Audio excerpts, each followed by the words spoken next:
When I checked my phone, I noticed I had 13 missed calls, all from my mother-in-law, Martha.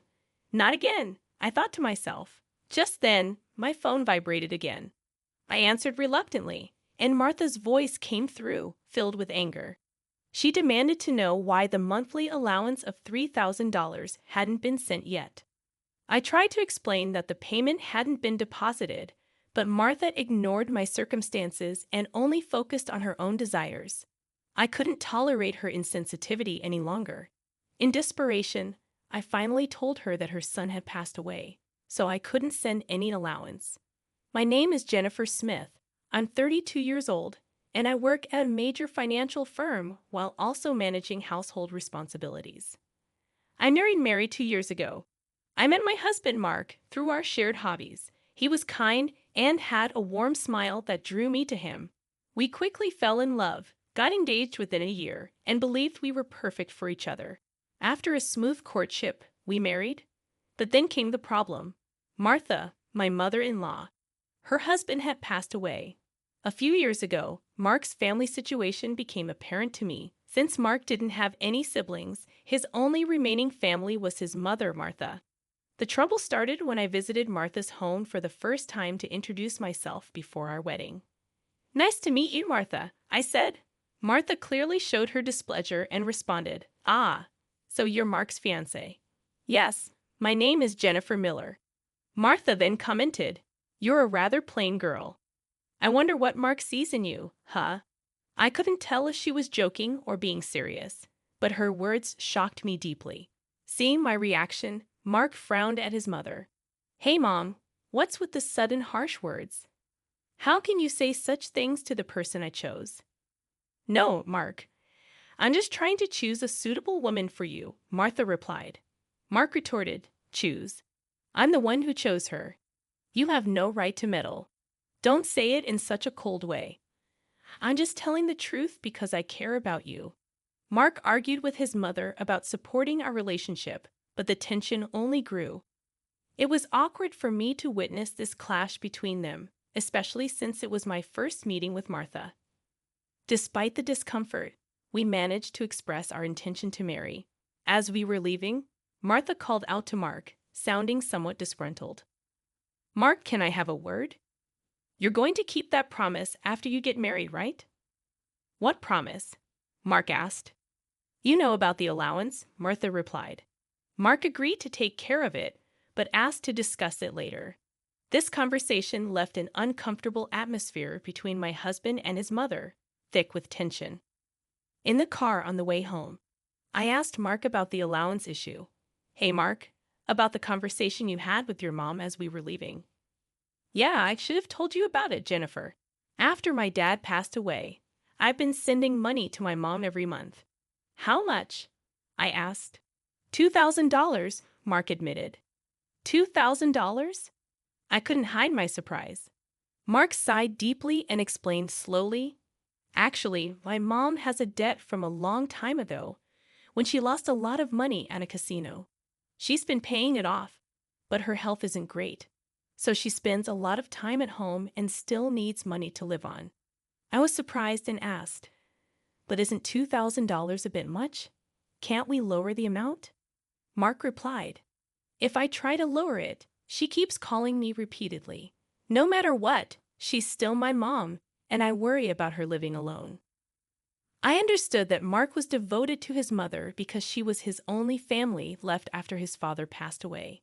Despite Martha's difficult personality, she was still his beloved mother.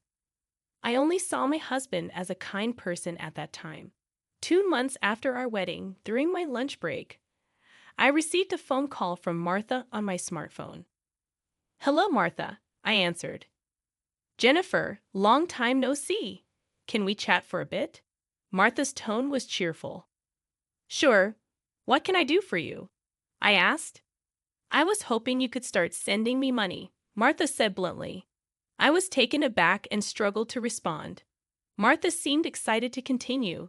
"You mentioned before that you're working for a financial company, right? That means you have a good salary, doesn't it?"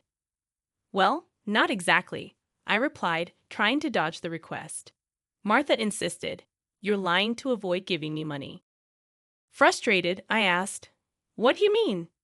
"You're still receiving financial support from Mark, aren't you?" Martha challenged. "So what?" I replied firmly. I felt Martha was not appreciating the fact that she was already receiving $2,000 a month from Mark. Martha then asked for an additional $1,000, claiming it would avoid burdening Mark further. She explained, "I have Mark as a guarantor for my debts. If I fail to make payments, the debt collectors will go after him. Do you understand?"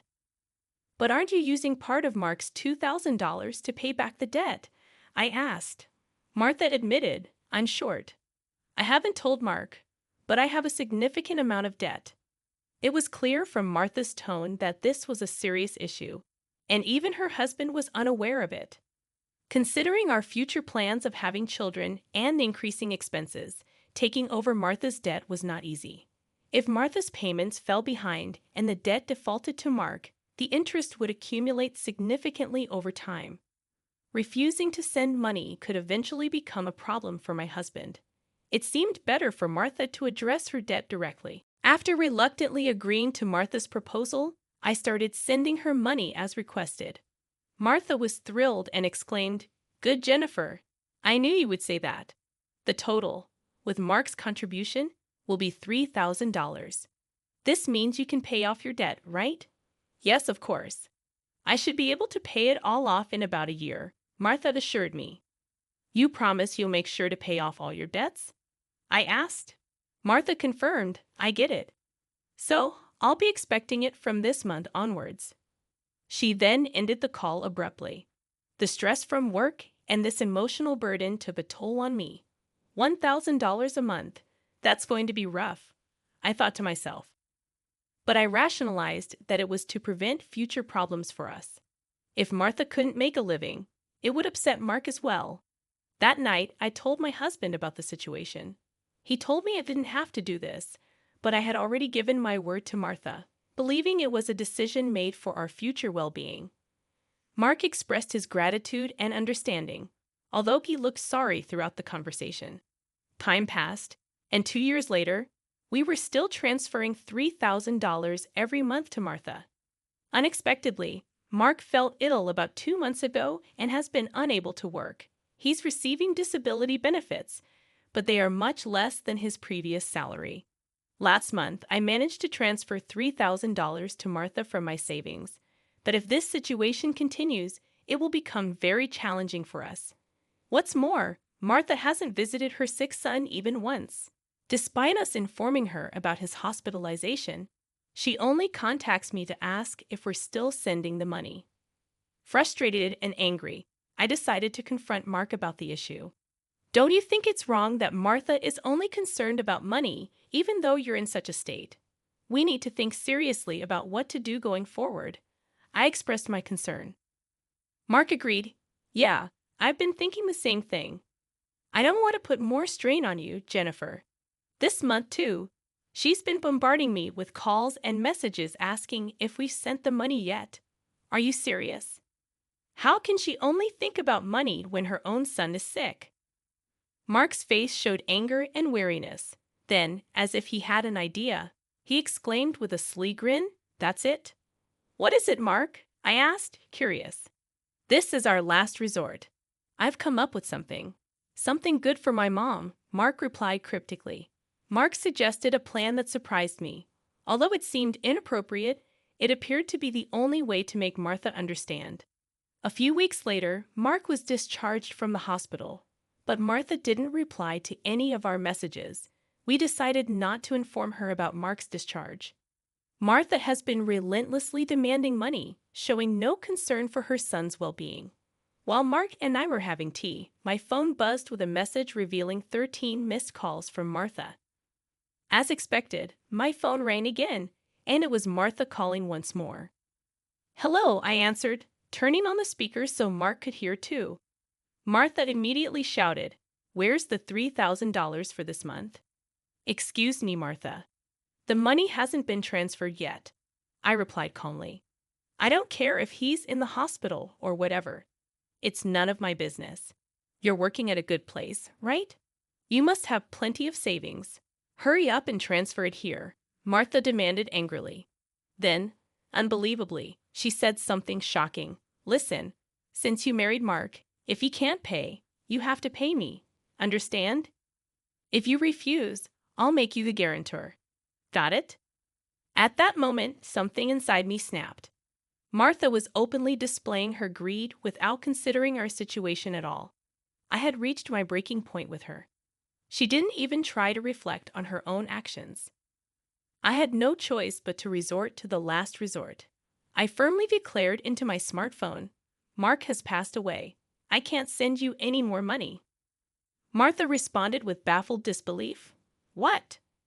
This was the last resort that Mark suggested, lying to Martha about his death to see her reaction. If she showed any sign of sadness or reflection on her behavior and apologized, we would continue to support her financially. But if she didn't and demanded money, we would sever ties completely. Deep down, I thought even a money-driven woman like Martha would deeply reflect on her actions upon hearing that her own son had died. However, Martha burst into loud laughter. What's so funny? I asked, taken aback. Well, isn't it obvious? If Mark is dead, that means his inheritance will be distributed to me too. I've been looking into it since I heard that Mark was sick, Martha said callously. I never thought that when she first heard that her son was sick, she wouldn't look into treatment, but into how the inheritance would be divided. I thought to myself, overwhelmed with anger and disbelief. My husband seemed to feel the same way. As our eyes met, he slowly nodded. This was the signal to continue with the plan. Once again, I said firmly to Martha, Martha, did you hear what I said? Mark is dead. Martha's response was heartless, I heard. What about it? Aren't you sad your own son passed away before you? Just make sure to send me some. I won't let you get away with not doing it. With that, I hung up the call, feeling numb. I glanced at my husband, who looked visibly shaken and red with anger. Mark, are you okay? I asked, concerned. I'm cutting ties with her. She'll likely come here, Mark replied decisively. As expected, a few days later, Martha showed up at our house. I decided to hide my husband in the next room and confront Martha myself. As she approached me, she looked furious. Hey, give me Mark's inheritance right now, Martha demanded aggressively. I responded firmly, he's already dead, isn't he? It's pointless to say anything now. Yet you never even visited him. Are you really his mother? You're so annoying. I won't give you anything. Martha continued to press. Give me the inheritance right away. I don't mind getting a lawyer.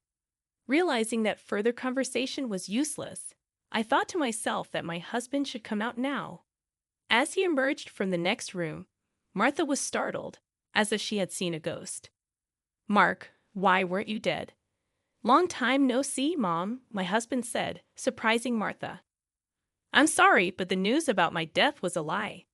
I wanted to confirm your true nature, Mom. I was curious about how you'd handle the allowance if your son died. But you turned out to be a gold digger, just as I suspected, my husband accused her. Martha was taken aback. What? How could you be so disrespectful? My husband silenced her. I'm cutting ties with a toxic parent like you. Martha was in shock, unable to comprehend that her own son was severing ties with her. What? What does this mean, Mark? Martha asked desperately. It means exactly what I said. I can't consider someone like you as my mother, my husband replied coldly.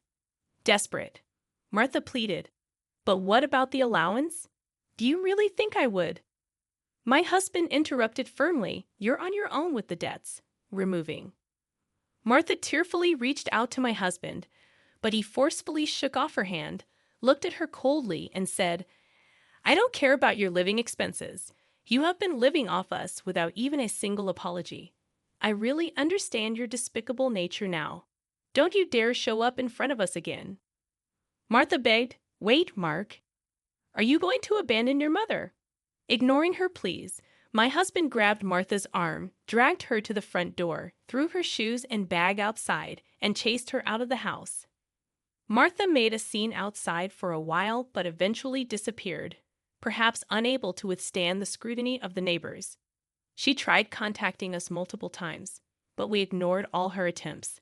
We blocked Martha's number and finished moving. Regarding the matter of co-signing for the debts, it became invalid since Martha had made Mark the co-signer without his consent. Therefore, he was not responsible for her debts. Without the allowance from us, Martha seems to be leading a miserable life. It's only natural since she had been using the allowance for her gambling habits instead of paying off her debts. She still has a mountain of debts and is chased by debt collectors every day. Unable to gamble anymore, she seems to be working from dawn to dusk. It's unlikely that she will be able to pay off her debts completely, and she will have to keep working until she is unable to move. As for us, we are enjoying fulfilling days in our new home. My husband's condition has stabilized, and he has returned to work. Moreover, there's a new life growing in my belly, and we're going to have an additional member in our family next year. From now on, we want to spend happy days as a family of 3.